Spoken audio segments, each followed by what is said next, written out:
नमस्कार बच्चों। तैयारी करो, अब आपके लिए लेके आया है स्टेट सीरीज। इसका मतलब क्या है कि हमारे भारत देश के अंदर जितने भी राज्य हैं, और जहां तक हमारा एग्जामिनर है आजकल स्टैटिक सवाल निकाल रहा है कि भाई कौन सा डांस कहाँ फेमस है, कौन सा फेस्टिवल कहाँ सेलिब्रेट किया जा रहा है, किस महीने में सेलिब्रेट किया जा रहा है, या उस फेस्टिवल या उस डांस से जुड़े हुए जो महत्वपूर्ण व्यक्ति हैं उनका नाम क्या है। इसे हम इसीलिए तैयारी करो ने आपके लिए शुरू किया है स्टेट सीरीज। इसका मतलब है आज से आने वाले अगले जितने भी लेक्चर्स होंगे अपने, उसके अंदर हम कोशिश करेंगे कि हर एक राज्य को सही से कंप्लीट किया जाए। और आज का जो हमारा राज्य है वो है हमारा अरुणाचल प्रदेश। मतलब आज की वीडियो के अंदर या आज की वीडियो के बाद हमें अरुणाचल प्रदेश के बारे में वो सारे तथ्य पता लग जाएंगे जो हमारे एग्जाम के अंदर बहुत इंपॉर्टेंट हो सकते हैं। चले बिना किसी देरी के स्टार्ट करते हैं। पहली चीज भाई, अरुणाचल प्रदेश भारत का राज्य कब बना। पहला सवाल भाई एग्जाम में पूछेगा आपसे, अरुणाचल प्रदेश भारत का राज्य कब बना। तो बेटा थोड़ा सा ध्यान देंगे यहाँ पे, थोड़ी हिस्टोरिकल कहानी को भी फोकस करते हुए आगे बढ़ना है। अगर आप इस तरफ की सीमा को देखें बेटा, ये वाली जो सीमा है अपनी भारत की, इधर जो देश है बेटा उसका नाम है चाइना। और हमको पता है कि नहीं 1947 से लेकर 1962 तक तो सब कुछ बहुत सही था भारत और चाइना के बीच में। बट 1962 में क्या हुआ, एक इंडो चाइना युद्ध हुआ। युद्ध के बाद जो जितनी भी ये सीमाएं चीन से लगती थी वो सीमाएं भारत की विदेश नीति के लिए बहुत महत्वपूर्ण हुई। क्यों? क्योंकि ये सारी सीमाएं भारत की सिक्योरिटी के लिए बहुत इंपॉर्टेंट बनने लग गई। तो ऐसे अवस्था में जो ये अपने नॉर्थ ईस्ट के जितने भी राज्य थे, इन राज्यों को स्पेशल प्रोटेक्शन के लिए हमें क्या करना पड़ा, इनको भारत का हिस्सा बनाना पड़ा। तो इसीलिए हमने देखा भाई कि फोकस करने भाई इधर, अरुणाचल प्रदेश शुरुआत में क्या था बेटा, यूनियन टेरिटरी। क्यों था? क्योंकि यूनियन टेरिटरीज के अंदर हमको पता होता है कि डायरेक्टली रूल सेंट्रल गवर्नमेंट का होता है। 1972 तक ये क्या था भाई, हमने इसको एज अ यूनियन टेरिटरी बनाया। उसके बाद 20 फरवरी 1987 में हमने इसको क्या बनाया, स्टेट ऑफ इंडिया, भारत का एक राज्य बना। ठीक है जी। इसकी कैपिटल है भाई Itanagar. Total number of district कितने हैं भाई, 26। उसके बाद सबसे इंपॉर्टेंट चीज जो हमारे पास आ गया एग्जाम में कि भाई इसका स्टेट लेजिस्लेचर कैसा है जी, यूनिकैमरल है, मतलब इसके यहाँ एक ही सदन है। और उसके बाद पार्लियामेंट की जो सीटें हैं, राज्यसभा की एक सीटें और लोकसभा की इसमें 2 सीटें हैं। और जो यहाँ का हाई कोर्ट है बेटा वो गुवाहाटी हाई कोर्ट है, जो कहाँ पे स्थित है, ईटानगर में। पहली स्लाइड से ये सवाल इंपॉर्टेंट बन सकते हैं, जैसे कि फॉर्मेशन ईयर कब हुआ, कितनी सीट है लोकसभा की, कितनी सीट है आपकी राज्यसभा की, और चीफ मिनिस्टर जो है और जो गवर्नर है बेटा, ये आपके एग्जाम के अकॉर्डिंग देख लेंगे कि बदले हैं कि नहीं बदले। बदले होंगे तो ठीक है, वरना आंसर आपको ये बनेगा। चलिए जी, नेक्स्ट फोकस करें, थोड़ा इतिहास के बारे में देखें इसके, अरुणाचल प्रदेश के। तो 1962, ठीक है जी, हमने ये किसका हिस्सा था, north eastern frontier agency Assam. Focus करें तो जो ये वाला हिस्सा था बेटा भारत का ये वाला हिस्सा बना नॉर्थ वेस्टर्न फ्रंटियर, और भारत का ये वाला हिस्सा बना नॉर्थ ईस्टर्न फ्रंटियर। तो शुरुआत में जो हमारा अरुणाचल प्रदेश है ये असम का हिस्सा था, जिसका नाम था नॉर्थ ईस्टर्न फ्रंटियर। फिर 1972 में अरुणाचल प्रदेश को हमने एक यूनियन टेरिटरी बनाया, और 1987 के अंदर हमने इसको 24th स्टेट बनाया इंडिया का। बाकी हम अगली बात देखते हैं। चले, कैपिटल क्या है भाई, ईटानगर। स्टेट बाउंड्रीज कौन कौन सी हैं, असम और नागालैंड से अपनी सीमा साझा करता है। और इंटरनेशनल बाउंड्री में बेटा म्यांमार, भूटान, चाइना। म्यांमार से 440 किलोमीटर, भूटान से 160 किलोमीटर और चाइना से 1030 किलोमीटर।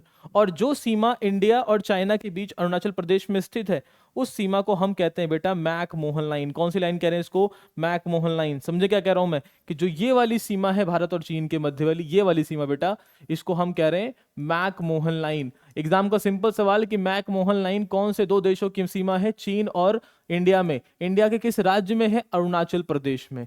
कितनी सीमा है, 1030 सीमा है इसकी। ठीक है भाई, आगे बढ़ते हैं इससे आगे। चलो भाई नेक्स्ट पॉइंट देखते हैं भाई। अरुणाचल प्रदेश में महत्वपूर्ण भाई नेशनल पार्क और वाइल्ड लाइफ सेंचुरी कितनी है, या कौन कौन सी हैं। अब हमको ये पता है बेटा वाइल्ड लाइफ सेंचुरीज हर स्टेट में बहुत सारी हैं, तो वाइल्ड लाइफ सेंचुरीज पे थोड़ा कम फोकस करके मेजर फोकस क्या होगा हमारा, नेशनल पार्क पे। सो अरुणाचल प्रदेश के अंदर जो नेशनल पार्क है उसका नाम है पहला मोलिंग नेशनल पार्क।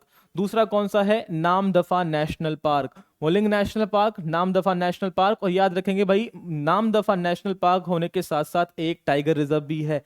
सो कितने नेशनल पार्क हुए सर, अरुणाचल प्रदेश में 2 नेशनल पार्क हुए। एक हुआ मोलिंग नेशनल पार्क, एक कौन सा हुआ, नामदफा नेशनल पार्क। आगे बढ़े भाई, वाइल्ड लाइफ सेंचुरी में सर कोई इंपॉर्टेंट, जी हाँ, अगर आपको याद रखना होगा तो याद रखेंगे, कामलेंग टाइगर रिजर्व और दूसरा पक्के टाइगर रिजर्व और पखुई टाइगर रिजर्व और पखुई वाइल्ड लाइफ सेंचुरी, ये दोनों बहुत इंपॉर्टेंट है आपकी स्टेट ऑफ अरुणाचल प्रदेश में। 4 वाइल्ड लाइफ सेंचुरीज मतलब हैं, लेकिन उसे आपको याद रखना है। एक हो गया आपका भाई नामदफा नेशनल पार्क, एक हो गया Mouling national park, Kamlang tiger reserve और पक्के टाइगर रिजर्व। ये 4 बातें याद रखेंगे कि चारों कौन से स्टेट में है सर, चारों अरुणाचल प्रदेश के स्टेट में मिलेंगे आपको। अब बेटा यहाँ फोकस करें, अगली जो हमारी स्लाइड है बताती है कि अरुणाचल प्रदेश की सबसे इंपॉर्टेंट रिवर कौन कौन सी हैं। एक बार रिवर के नक्शे में देखें तो हमको पता है कि भाई एक रिवर है जिसका नाम है ब्रह्मपुत्र। वो ब्रह्मपुत्र नदी जिस राज्य में भारत में एंट्री लेती है बेटा, उस रिवर का नाम क्या, मतलब वो राज्य कौन सा है, वो राज्य ही अपना अरुणाचल प्रदेश है। एक और सवाल तैयार होगा एग्जाम के लिए कि ब्रह्मपुत्र नदी भारत में किस राज्य से एंट्री लेती है, सर राज्य है अपना अरुणाचल प्रदेश। और साथ ही साथ बेटा जो भी ब्रह्मपुत्र की सहायक नदियां होंगी वह अरुणाचल प्रदेश के अंदर बहेंगी, जिसमें बेटा अगर आप देखें तो यहां दिबांग नाम की एक बहुत इंपॉर्टेंट नदी मिलेगी आपको। एक सेकंड बेटा, दिबांग एक नदी मिल गई आपको, दिबांग के साथ लोहित, लोहित के साथ दिहिंग, दिहिंग के साथ सुबनश्री, सुबनश्री के साथ बेटा कमला रिवर है। तो ये इंपॉर्टेंट रिवर हैं जो अरुणाचल प्रदेश में फ्लो करती हैं। मेजर रिवर कौन सी बेटा, ब्रह्मपुत्र, उसके बाद दिबांग, लोहित, दिहिंग, कमला और सुबनश्री। अच्छा एक पॉइंट याद रखेंगे बेटा, जब रिवर ब्रह्मपुत्र अरुणाचल प्रदेश में गुजरती है तो उसका नाम ब्रह्मपुत्र नहीं होता। कमेंट करके आप लोग बताना कि ब्रह्मपुत्र नदी का वास्तविक नेम क्या है अरुणाचल प्रदेश के राज्य में। सो इंपॉर्टेंट रिवर कौन सी है सर, पहली हो गई आपकी ब्रह्मपुत्र, उसके बाद सर सुबनश्री, उसके बाद लोहित, उसके बाद सर मल्टीपल रिवर्स हैं, लेकिन यहां कुछ बातें लिखी हैं रिवर ब्रह्मपुत्र के बारे में। फोकस करें भाई, ब्रह्मपुत्र के बारे में देखें तो ब्रह्मपुत्र जो है वो मेजरली कहां से ओरिजिन हो रही है, तिब्बत के रीजन से। और जब ये तिब्बत के क्षेत्र में रहती है इसका नाम होता है यारलुंग जांगबो और जांगबो नदी। ठीक है, ये दुनिया की 9वीं सबसे बड़ी नदियों में से एक है। इसका ओरिजिन जो है बेटा लेक मानसरोवर और माउंट कैलाश के पास से होता है, चेमा युंगदुंग ग्लेशियर और अंशी ग्लेशियर के पास। ठीक है जी, उसके साथ साथ जब ये इंडिया में आती है तो इसका नाम ब्रह्मपुत्र हो जाता है, जब ये बांग्लादेश में जाती है तो इसका नाम जमुना हो जाता है। इन बातों को थोड़ा याद रखेंगे अपने। नेक्स्ट बेटा, उसके साथ साथ जो अन्य महत्वपूर्ण नदियां हैं अरुणाचल प्रदेश में, एक तो हो गया बेटा आपकी कामेंग रिवर, कौन सी रिवर है, कामेंग, कामेंग के साथ साथ सुबनश्री और सुबनश्री के साथ साथ कौन कौन, लोहित। ये 3 महत्वपूर्ण नदियां हैं, कामेंग रिवर, सुबनश्री रिवर और लोहित रिवर। कामेंग का जो डिस्टेंस है वो 242 किलोमीटर है, सुबनश्री का जो डिस्टेंस है वो है बेटा 442 किलोमीटर और जो लोहित का डिस्टेंस है वो है आपका 200 kilometre. Kameng, Subansiri, Lohit, Brahmaputra are the important river in the state of Arunachal Pradesh. उसके साथ साथ बेटा अगर एग्जाम में पूछता है कि अरुणाचल प्रदेश की जो महत्वपूर्ण पहाड़ियां हैं वो कौन कौन सी हैं, फोकस करें। अरुणाचल प्रदेश की सबसे ऊंची जो चोटी है बेटा उसका नाम है कांगटो।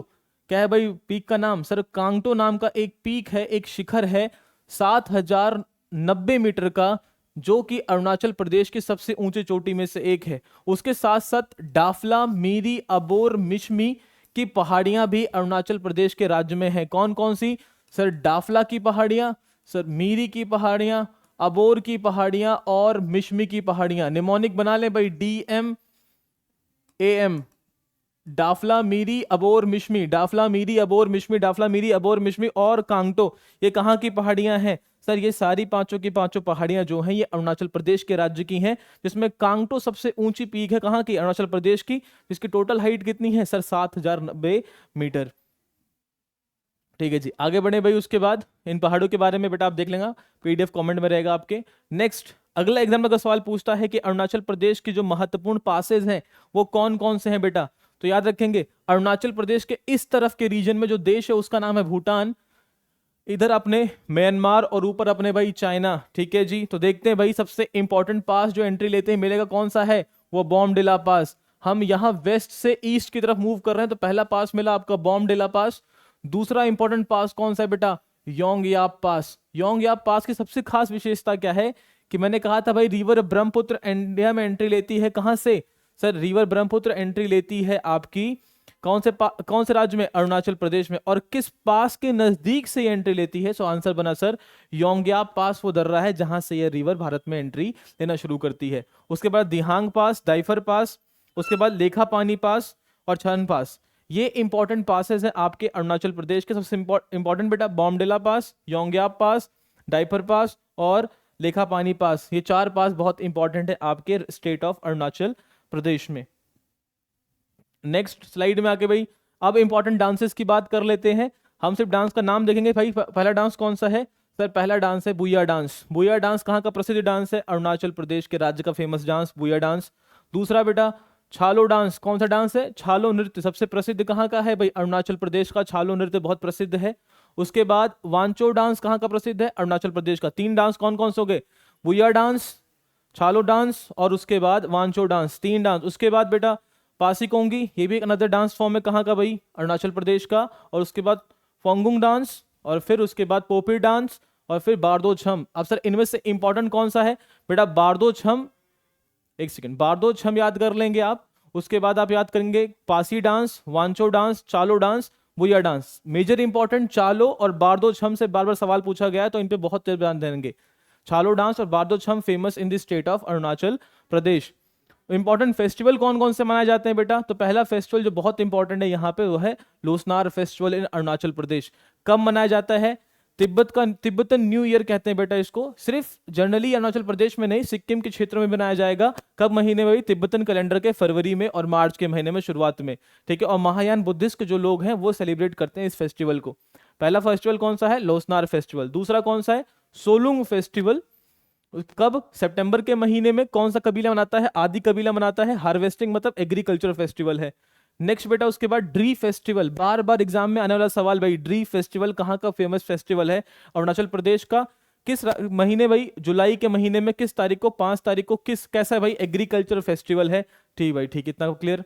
उसके बाद चालो लोकू फेस्टिवल बेटा। चालो लोकू फेस्टिवल कब? अक्टूबर से नवंबर के महीने में। 3 दिनों का त्यौहार होता है अरुणाचल प्रदेश में, ठीक है जी। उसके बाद बेटा मोपिन फेस्टिवल, अगला इंपॉर्टेंट फेस्टिवल जहां से सवाल आते हैं हर बार एग्जाम में। मोपिन फेस्टिवल कहाँ का है भाई? अरुणाचल प्रदेश का है।